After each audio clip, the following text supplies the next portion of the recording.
Los límites entre las placas oceánicas de la Tierra están llenos de actividad sísmica. Terremoto y posible tsunami.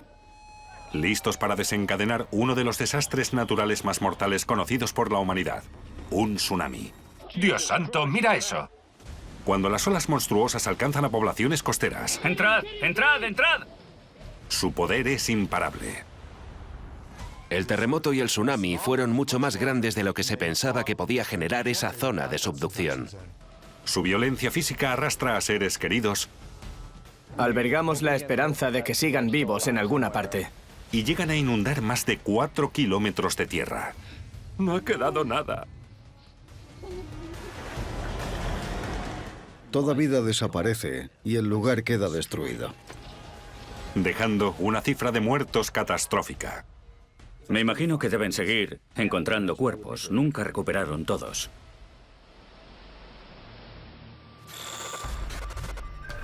En todo el planeta, la humanidad se expone a la catástrofe. El desastre acecha bajo la superficie de la Tierra. Golpea desde el cielo o nos engulle desde el mar. Pero no estamos simplemente a merced de nuestro planeta. En nuestros intentos por industrializarnos, conectarnos globalmente y llegar a las estrellas, se han perdido vidas. Los desastres revelan lo mejor y lo peor de la humanidad a medida que las tragedias se van sucediendo. ¿Cómo ocurren estos desastres? ¿Y qué lecciones podemos aprender cuando la catástrofe vuelve a azotarnos? Código Rojo.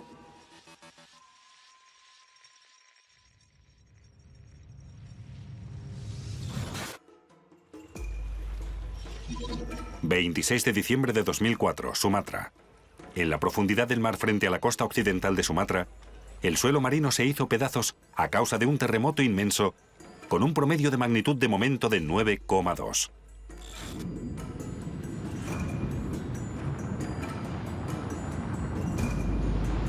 Fue uno de los 10 terremotos más potentes que se han registrado jamás, y fue el tercero más potente desde 1900. El terremoto rompió una gran falla de unos 1.200 kilómetros de longitud, en toda su extensión, hasta la zona de subducción en la región de Sumatra. Mientras que la falla se descomprimía justo frente a la provincia de Aceh, su capital se vio sacudida por poderosos temblores. Los habitantes aterrorizados de Banda Aceh inundaban las calles mientras sus casas se derrumbaban. Pero lo peor estaba aún por llegar. Millones de personas de todo el Océano Índico estaban a punto de desbordarse por uno de los desastres naturales más mortales conocidos de la historia. El terremoto empujó violentamente el lecho marino hacia la superficie a una velocidad de 10.000 kilómetros por hora. Fue uno de los típicos tsunamis que generan los terremotos y que se denominan movimientos de la zona de subducción, donde dos placas chocan entre sí, una empuja a la otra hacia abajo y se voltea hacia el fondo, golpeando y creando una ola. Un terremoto enorme en la zona de subducción desplazó el agua unos 4 o 5 metros. Que puede no parecer mucho, pero lo hizo en una zona que abarcaba cientos o miles de kilómetros. Por lo tanto, generó una gran perturbación en la superficie oceánica y muchísima energía. La energía desplazada trasladada a las aguas colindantes desencadenaron una ola muy potente. Y como esa ola procede de aguas profundas, no tiene realmente nada que la detenga, así que avanza muy rápido. Hablamos de 800 kilómetros por hora. El tsunami avanzó a toda velocidad hacia la costa de Aceh. Los que pudieron, huyeron. Pero para otros fue demasiado tarde. Los torrentes de agua y escombros arrastraron a miles de personas a la muerte y continuaron incrementándose tierra adentro.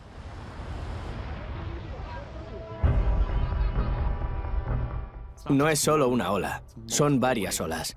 Y llegan a la costa con tanta fuerza que cuando llega la oleada o inunda esa zona puede viajar por los ríos y puede viajar por otras masas de agua. En el caso concreto de Banda H, vino desde dos direcciones. Vino desde el oeste y también vino desde el norte, así que hubo un número de personas que huyó en una dirección para encontrarse de cara frente a un tsunami que venía de la otra dirección. Constituida principalmente por comunidades pesqueras, la mayoría de las víctimas inmediatas en H fueron mujeres y niños. Muchas de las mujeres y niños se encontraban cerca de la costa. Los niños estaban en los colegios y las mujeres seguramente en sus casas o trabajando en los campos, y los hombres estarían en el mar pescando. Vaya donde vaya, siempre pienso en mi hija. Me estoy volviendo loca.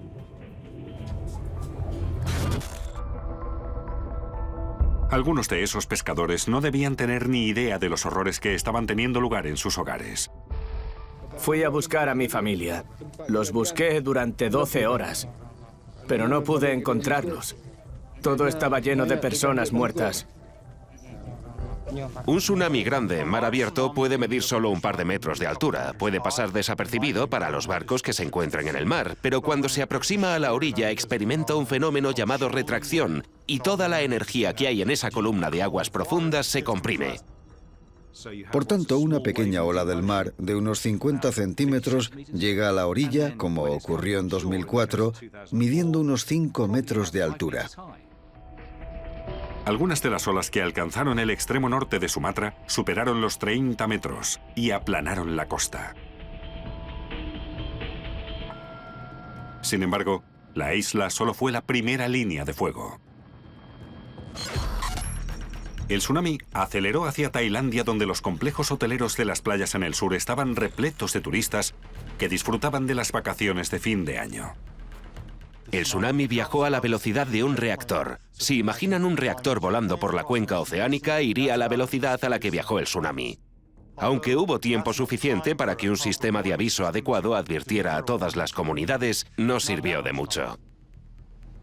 Sin tener conocimiento de la ruptura cataclísmica que se había producido a 500 kilómetros, los turistas de Patong Beach en Phuket presenciaron un extraño fenómeno. El mar retrocedía. A medida que se acercaba el tsunami, el agua se retiraba para alimentar a la ola. Se estaba formando la ola. La ola de detrás llegaba empujando violentamente y se hacía cada vez más grande y desaceleraba. La cresta crecía y de repente se daba la vuelta y venía a por ti. Venía tan rápido que era imposible superarla. 1 hora y media después de que se registrara por primera vez el terremoto, el tsunami llegó a Tailandia, donde los turistas de Phuket fueron testigos de la ola. Estaba bien, sabía que estaba alto en un edificio resistente. Al avanzar las olas pensaba, está bien, está bien. Dios santo, mira eso. Dios mío. No era una ola, era una masa de agua sólida que no paraba. Esa ola debe de medir entre 4 y 6 metros fácilmente.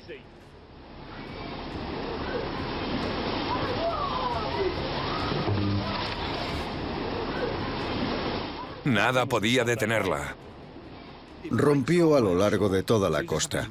Te encontrabas ante esa masa infernal que avanzaba con una altura de 5 metros que venía hacia ti, a una velocidad de un corredor olímpico de 5.000 metros. ¿Y hay forma de superar eso? Llegó y lo devastó todo. Los barcos quedaban aplastados por todas partes y la gente arrastrada. Una carnicería. El agua se coló en los hoteles y en algunos casos llegó hasta la 3ª planta. Las habitaciones se inundaron en 30 segundos. Un amigo tuvo que lanzar la televisión por la ventana para salir. Los coches salieron por los escaparates, los camiones salieron volando. El poder destructor del tsunami fue imparable. Cada metro cúbico de agua pesa 1 tonelada. Y las olas del Océano Índico trajeron 100.000 toneladas de agua a cada 1,5 metros de costa. La fuerza era imparable. Justo ahí detrás había un tractor y no podía hacer nada contra la fuerza de la ola.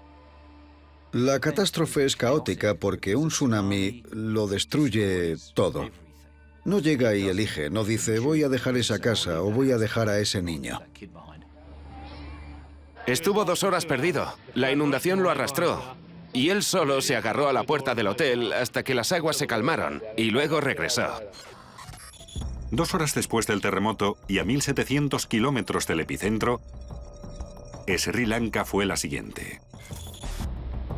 Los resorts cercanos a la ciudad costera de Matara fueron sorprendidos por las olas.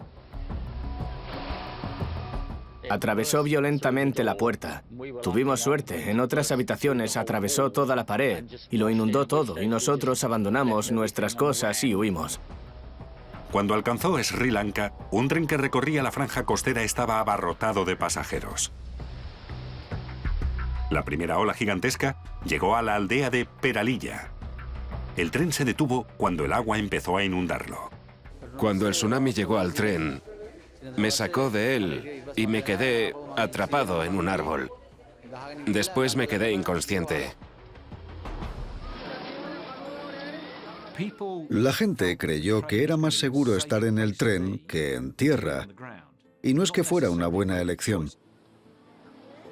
De repente, las grandes olas de agua se metieron en nuestro compartimento y lo cubrieron todo, y el tren pasó a estar a 32 grados. En cuestión de un minuto parecía una pecera y nosotros éramos como peces intentando movernos. Tuve que trepar hasta el techo del compartimento del tren. Solo me preocupaba mi familia. Había gente en sus coches cuando llegó el tsunami y los coches estaban llenos de aire, los trenes estaban llenos de aire. Era fácil meterse ahí y hundirlos. Y fue lo que hizo en una región de unas 1.500 personas que se ahogaron.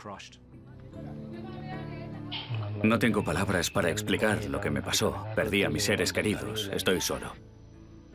En cuanto al número de víctimas, se convirtió en el peor desastre ferroviario del mundo, ya que supuso la muerte de más de 35.000 personas. Se calcula que 90.000 edificios de Sri Lanka quedaron destruidos. La parte sudeste y la parte sur de Sri Lanka fueron las más afectadas, sin duda alguna. Se podía ver la inundación que llegaba a más de 1 kilómetro tierra adentro. Muchos hoteles turísticos en esa zona ya no están. Era una capa de escombros.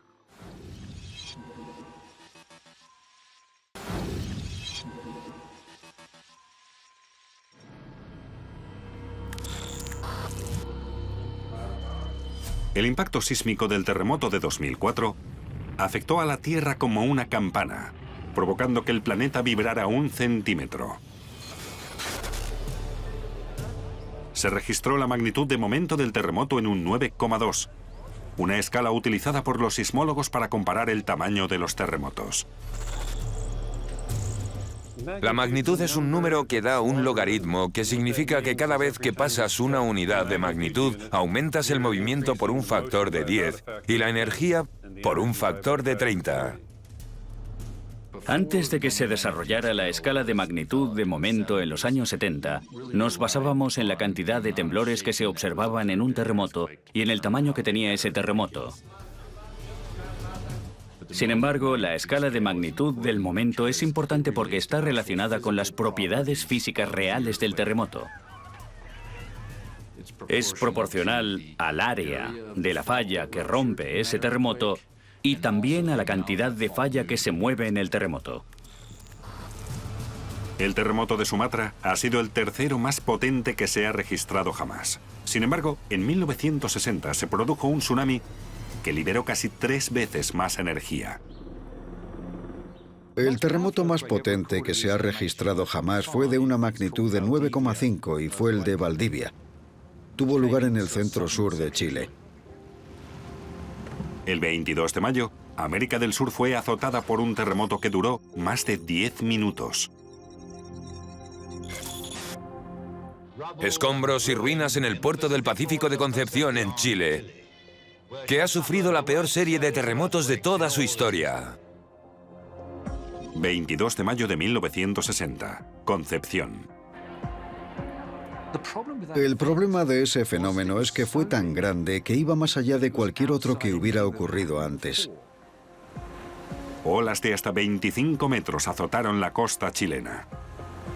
Existe un gran debate sobre la cantidad de personas que murieron en 1960 en Chile. Se calcula que entre 1.000 y 5.000 personas. Teniendo en cuenta que no es una línea costera muy poblada, es mucha gente, no pudieron escapar. Las olas del tsunami continuaron propagándose por todo el Pacífico. Se registraron olas a 10.000 kilómetros de distancia del epicentro, que llegaron hasta Filipinas. Mató a ciudadanos de Estados Unidos, mató a más de 100 personas de Japón y a 61 en Hawái. Inundó las costas de Nueva Zelanda. Fue un fenómeno enormemente catastrófico. Al igual que el tsunami de Sumatra de 2004, el de Valdivia se desencadenó a raíz de un megaterremoto. Los megaterremotos ocurren en los límites entre las placas oceánicas y las placas continentales, donde se encuentra la placa oceánica subduciendo bajo la placa continental. Y es una región donde se puede almacenar una inmensa cantidad de energía en un área muy extensa.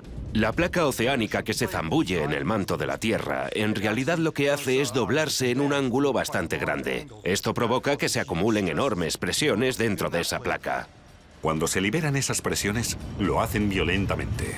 Nos encontramos con este movimiento de una falla enorme, a poca profundidad bajo el océano, que genera un tsunami.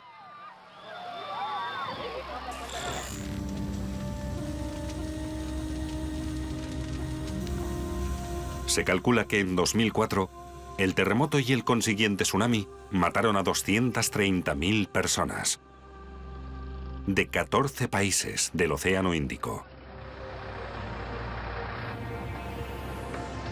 Uno de los motivos de que hubiera un número de víctimas tan atroz es que la gente no sabía que se aproximaba un tsunami, ni se lo esperaba. En este caso, el problema fue la educación y la preparación. Mucha gente de la zona no sabía nada de tsunamis, ni sabía interpretar las señales naturales de advertencia como señales de que debían evacuar. Había pruebas de estudios geológicos anteriores de corales en la costa de Sumatra, así como relatos históricos de grandes tsunamis. Después de investigar esto, pensamos que había razones para contar con un sistema de aviso en el Océano Índico, precisamente porque podían darse estos fenómenos tan potentes. Se hicieron unos primeros intentos de establecer un sistema de aviso, pero no se consideró una prioridad.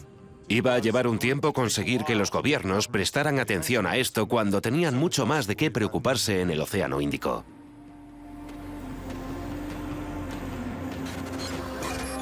...27 de diciembre de 2004, Phuket. A medida que el agua comenzó a disminuir en toda la costa tailandesa, se hizo patente la verdadera magnitud de la devastación. Aproximadamente 8.500 personas resultaron heridas tan solo en ese país. Muchas requirieron atención médica extrema. He viajado en ambulancia durante 6 horas, toda la noche. Ahora tengo que esperar 10 horas, después de 10 horas de vuelo. Creo que para entonces estaré muy enfermo. Sin embargo, entre los estragos que provocó el tsunami, hubo algunos que estaban más allá del alcance de los servicios de emergencia. Cuando se produce un terremoto puede ser devastador, pero normalmente no se da en un área muy grande y podemos tener cierta idea de dónde se encuentran las víctimas y dónde hay que rescatar a la gente. Mientras que con un tsunami nos encontramos con campos inmensos de escombros y no tenemos ni idea de dónde puede estar la gente viva o muerta. Los equipos de búsqueda y rescate peinaron escombros junto con voluntarios y familias en busca de sus seres queridos. Los familiares pegaban carteles con fotos y descripciones de los desaparecidos. Ahora mismo albergamos la esperanza de que sigan vivos en alguna parte. Esperamos que no estén inconscientes y que puedan hablar o algo así. Sin embargo, al cabo de los días, las posibilidades de encontrar a personas vivas se desvanecieron enormemente. Después de 5 días, seguramente estén muertos. Los cuerpos continuaban apareciendo en las playas 3 días después del tsunami. Los equipos de rescate se convirtieron en equipos de recuperación. Los cuerpos pueden ser barridos a distancias muy largas. Se pueden quedar atrapados en árboles, en la maleza, y hasta se pueden localizar en lugares donde no esperaríamos encontrar un cadáver. Así pues, pueden recuperarse cuerpos probablemente semanas o meses después en lugares insólitos, donde no se llevó a cabo una búsqueda en su momento. Hay cuerpos por todas partes que no son difíciles de recuperar. Otros están atrapados debajo de cosas y tenemos que utilizar la sierra mecánica para liberarlos. A medida que se incrementaba el número de víctimas, el impacto internacional del desastre se hizo evidente. Suecia declaró que su cifra de muertos por la catástrofe era mayor que la de cualquier desastre natural ocurrido en su propio país.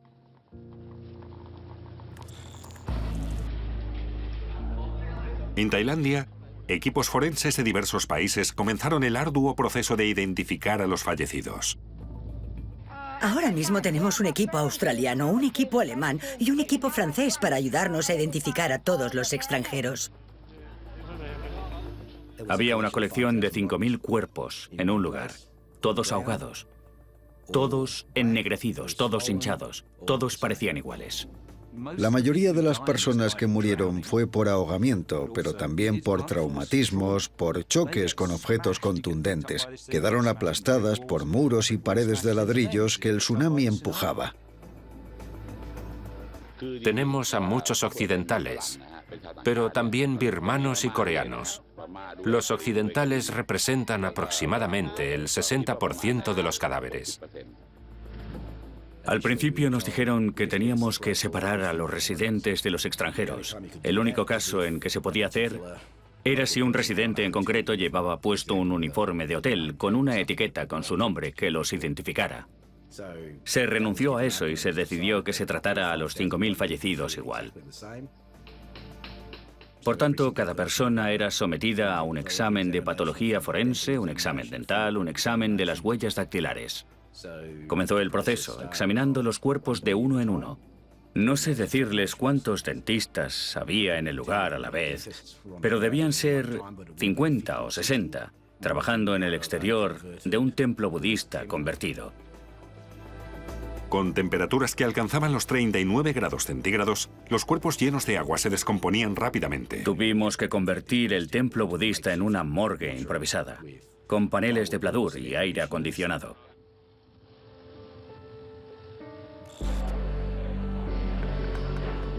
Desde el tsunami de 2004, las autoridades han contactado con más de 4.000 parientes para que vayan a recibir los cuerpos.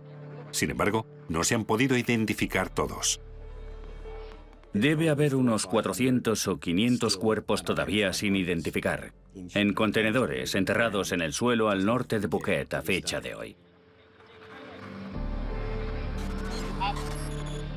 En Tailandia, el tsunami mató aproximadamente a 5.400 personas. Pero si bien los medios internacionales se centraron en los turistas que fallecieron en los complejos hoteleros, hubo muchos residentes que tenían que recuperar sus vidas hechas añicos. Se ha ido todo lo que teníamos. Mi hermana también ha muerto. Toda nuestra ropa y nuestras pertenencias han desaparecido. Ahora mis hijos y yo tenemos que dormir aquí.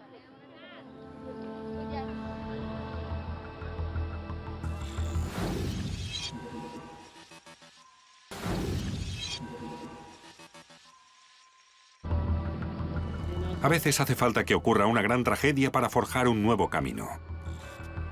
Creo que el tsunami fue un catalizador para el cambio en lo que se refiere a cómo iba a responder la comunidad internacional a desastres a gran escala como este. Naciones Unidas movilizó y aseguró un acuerdo para establecer un sistema de aviso de tsunamis en el Océano Índico.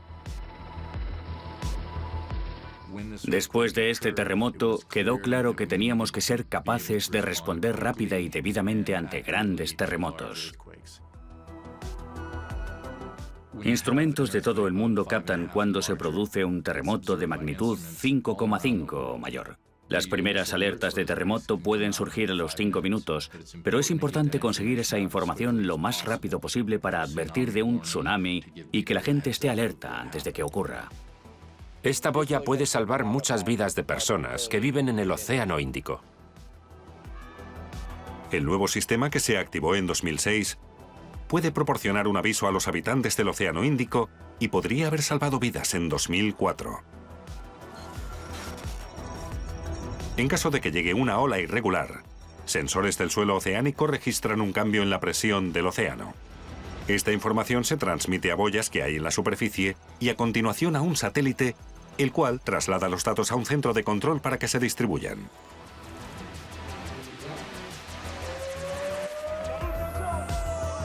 Además de enviar los avisos al público, a los oficiales y a los medios de comunicación, los centros registran los datos que pueden ayudar en los planes de evacuación y salvar vidas.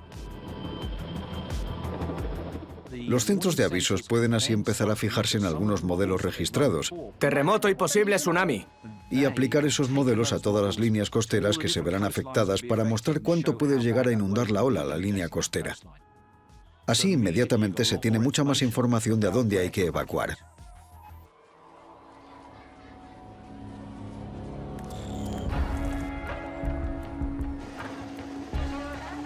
En términos de seguridad y educación de tsunamis, ningún otro país está más preparado que Japón. Ubicado en la parte superior del anillo de fuego del Pacífico, Japón es un núcleo volátil de actividad sísmica.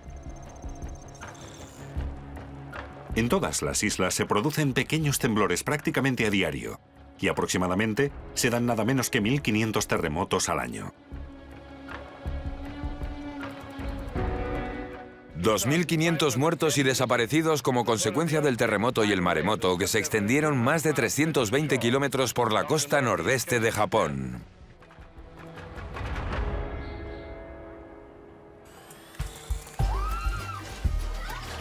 Los habitantes están entrenados para responder a los tsunamis y los terremotos que estos provocan.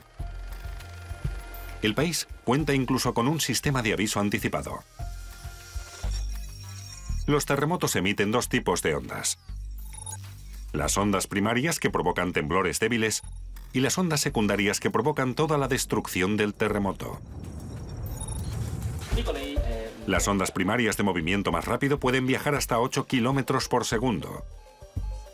Los sismógrafos en la superficie registran este movimiento y activan alertas que se envían a hogares, oficinas y escuelas, proporcionando instrucciones de precaución para la próxima onda secundaria. A principios de 2011 se transmitió un aviso así en todo Japón. 11 de marzo de 2011, costa de Tohoku. El 11 de marzo, un megaterremoto submarino de magnitud 9 sacudió 130 kilómetros al este de Sendai. Fue el terremoto más potente que se había registrado nunca en Japón. A 373 kilómetros del epicentro, los ciudadanos de Tokio recibían el aviso minutos antes de que los rascacielos comenzaran a balancearse. El terremoto fue tan intenso que acortó la duración de las 24 horas del día en 1,8 microsegundos. Intenté desesperadamente agarrar la estantería que se me caía encima, pero el suelo temblaba mucho y no podía sujetarla. Me caí y la estantería me cayó encima, pero me salvé por una mesa que estaba entre medias.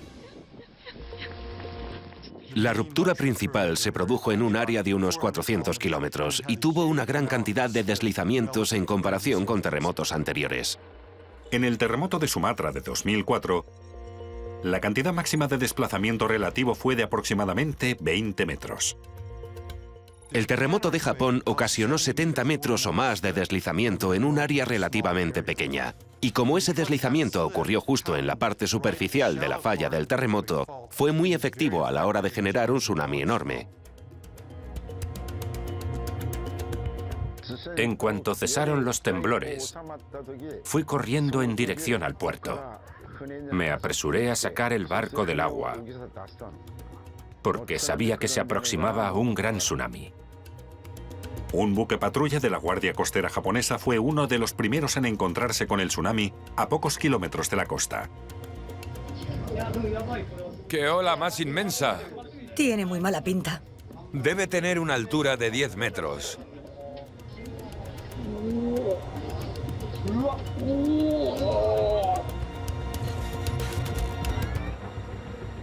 La ola continuó avanzando hacia la costa nordeste de Japón, donde la gente se preparaba para el impacto.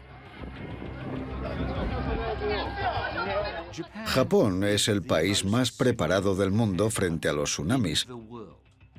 ¿Y estaba preparado para el de 2011? No. Habían preparado modelos, tenían mapas de inundaciones y centros de evacuación, tenían rutas de evacuación por las que había que ir. El error fundamental fue que no pensaron que podría producirse una catástrofe tan grande. El aviso inicial advertía de una ola más pequeña que la ola que se aproximaba realmente. Una parte del problema fue que la gente no sabía la altura que iba a tener esa ola, hasta dónde tenían que ir para estar seguros y lo rápido que tenían que ir. Y en muchos casos tuvieron muy poco tiempo. Muchos de los escudos contra el tsunami ofrecieron muy poca protección. Había algunos lugares a lo largo de la costa de Tohoku donde se habían construido barreras inmensas contra tsunamis y habían sido diseñadas para hacer frente a una medida máxima de tsunamis. En algunos casos, las barreras fallaron totalmente. Los rompeolas acabaron convirtiéndose en material que iba arrastrando el tsunami y más tarde se convirtieron en arietes. En la ciudad de Miyako, las olas del tsunami alcanzaban alturas de 39 metros, mientras las estrechas bahías focalizaban el embate de las aguas. Cuando un tsunami llega a un área poblada, lo primero que hace es recorrer el camino de menos resistencia, así que sube por los ríos y baja por las calles. En los centros costeros, la gente subía a lo alto de los edificios con la esperanza de que la estructura pudiera soportar los torrentes que se aproximaban. Cuando se topa con un edificio o algo similar, se acumula en él. Es como cuando vemos que se desborda un río en una inundación y se va amontonando. Con la energía suficiente, el edificio puede derrumbarse y desaparecer. En el caso de un tsunami, la oleada de agua que avanza es incesante y va recogiendo una inmensa cantidad de cosas a su paso.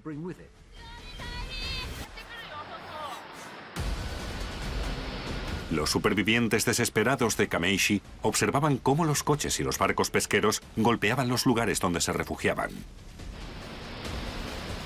Apenas una hora después del primer terremoto, las olas avanzaban por las llanuras de Sendai, 2 kilómetros tierra adentro.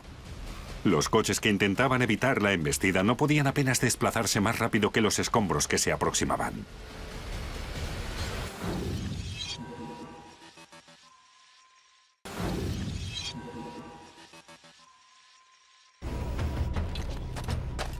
Las secuelas que dejó el tsunami tardarían años en recuperarse. Sin embargo, las olas provocaron más destrucción el 11 de marzo. Algunas de las zonas más afectadas estaban a punto de soportar la peor parte de lo que se estaba convirtiendo rápidamente en un desastre rodante. La energía nuclear es lo que más miedo da, mucho más que un tsunami. El día del tsunami, a solo 66 kilómetros de Sendai, se ordenó la evacuación de miles de personas.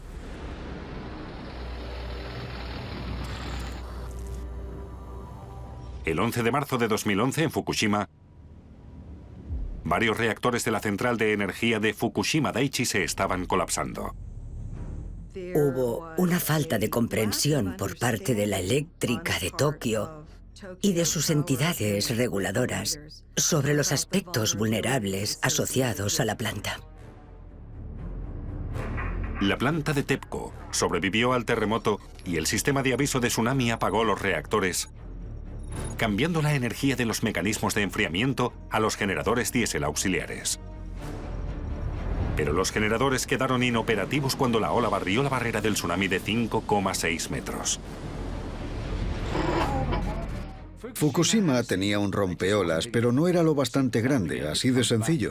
Y de nuevo se repite el hecho de que estaban preparados para una catástrofe más pequeña.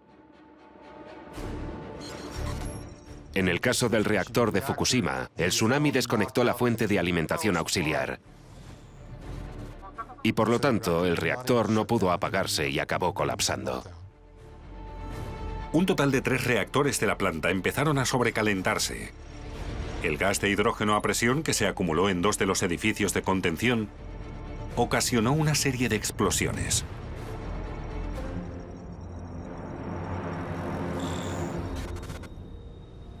El material radioactivo se empezó a filtrar desde la planta.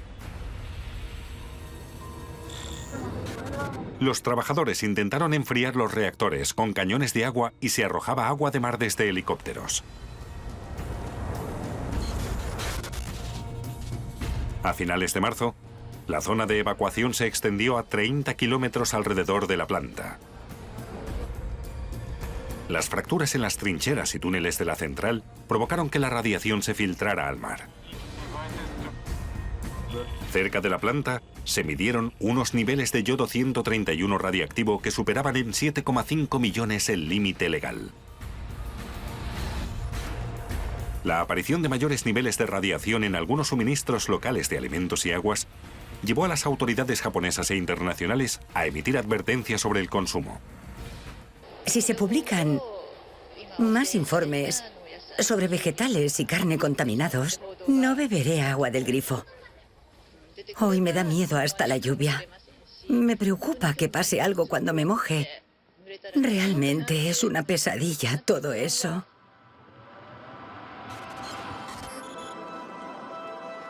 Las filas de personas ocupaban manzanas, ya que zonas del país experimentaban escasez de alimentos y agua por primera vez desde la Segunda Guerra Mundial. Los granjeros de todo Japón pasaron apuros porque la demanda de sus productos cayó en picado, incluso en zonas a las que no afectó la crisis. Los rumores son muy perjudiciales para nuestra economía. Soy granjera y me preocupa cómo voy a salir adelante en el futuro con lo que nos ha sucedido. Es algo muy serio. En la zona de exclusión se abandonaron cultivos y ganado y se dejó que murieran. Espero que la radiación se diluya en el mar y se disipe pronto. Si esto no ocurre, estamos perdidos. En Sendai, la industria pesquera se desplomó, dejando muchas comunidades ya devastadas por las olas, lidiando con las emisiones radioactivas.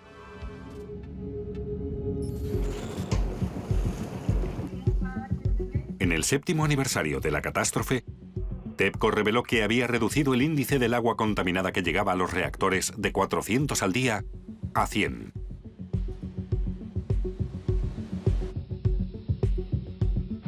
El medio ambiente aquí está mucho mejor de lo que estaba. Creo que es mucho más estable. Pero nos queda un largo camino. Y todavía no sabemos bien qué es lo que va a pasar. Todavía hay 1 millón de toneladas de aguas radioactivas en el lugar, a la espera de que las autoridades decidan cómo desecharlas. El incidente de Fukushima fue el peor desastre nuclear desde el de Chernóbil de 1986. El Parlamento estableció un comité de investigación que concluyó que el desastre había sido cometido por el hombre, que era la consecuencia de la colusión entre el gobierno, los legisladores y la operadora de la planta, la compañía eléctrica Tokyo Electric. Estoy enfadada con TEPCO. No son capaces de gestionar centrales de energía nuclear. Quiero que se hundan. Han jugado con nuestras vidas. Estamos muy enfadados. No se puede permitir que pasen cosas así. Es una vergüenza lo ocurrido. La empresa de servicios públicos demostró su poca disposición a abordar la seguridad frente a un tsunami. En parte, parece que se debió a que había pocas probabilidades de que se produjera y seguramente se descartó. Estamos trabajando en algo que tardará más de 10 años, tal vez otros 30, muchos, en cerrar la planta de manera segura. En la actualidad, Las zonas más próximas a la central permanecen congeladas en el tiempo, ya que la gente teme volver a algunos sectores que el gobierno ha considerado que son seguros. Japón continuará soportando el horror del tsunami de Tohoku durante las próximas décadas. Sin embargo, cuenta con riqueza e instalaciones para ir recuperándose lentamente. En algunas zonas económicamente menos estables, esa recuperación no siempre es tan segura.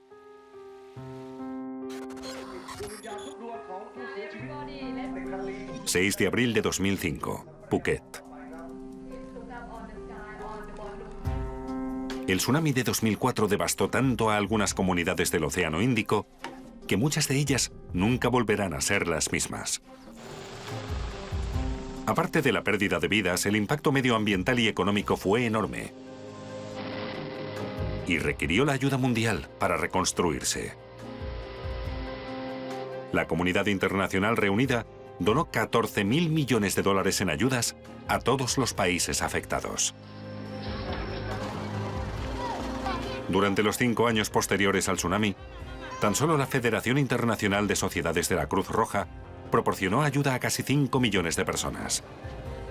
Reconstruyó 51.000 casas nuevas y restauró casi 300 hospitales y clínicas. Uno de los problemas del tsunami del Océano Índico fue también el estado en el que quedaron los manglares costeros y otros ecosistemas que se degradaron. Y se trabajó por restablecer y plantar más bosques de manglares por las costas. Nunca había pensado en la importancia de los manglares. Venía e iba talando árboles cuando entraba en el bosque. Desde el tsunami, supe que la salud de los manglares nos puede proteger del viento y las olas. Los manglares revitalizados crean un amortiguador entre las comunidades y cualquier peligro costero. Ahora hay muchas organizaciones impulsadas a promover soluciones basadas en la naturaleza o enfoques basados en el ecosistema, porque también genera muchos beneficios, no solo en cuanto a la reducción de riesgos, sino también en cuanto a medios de vida y sostenibilidad. Intentamos empoderar a la gente para que cuide el medio ambiente y a sí misma.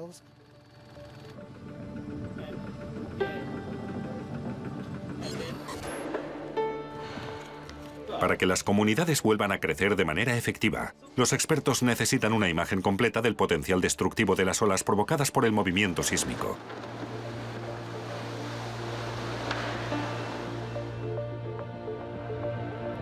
Los primeros datos que se tienen de un tsunami datan de hace 4.000 años.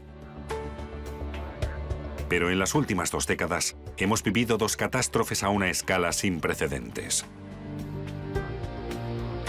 No podemos predecir con exactitud el tamaño y el lugar donde se va a producir un terremoto, pero podemos predecir las regiones que están potencialmente más próximas a sufrir un terremoto muy grande.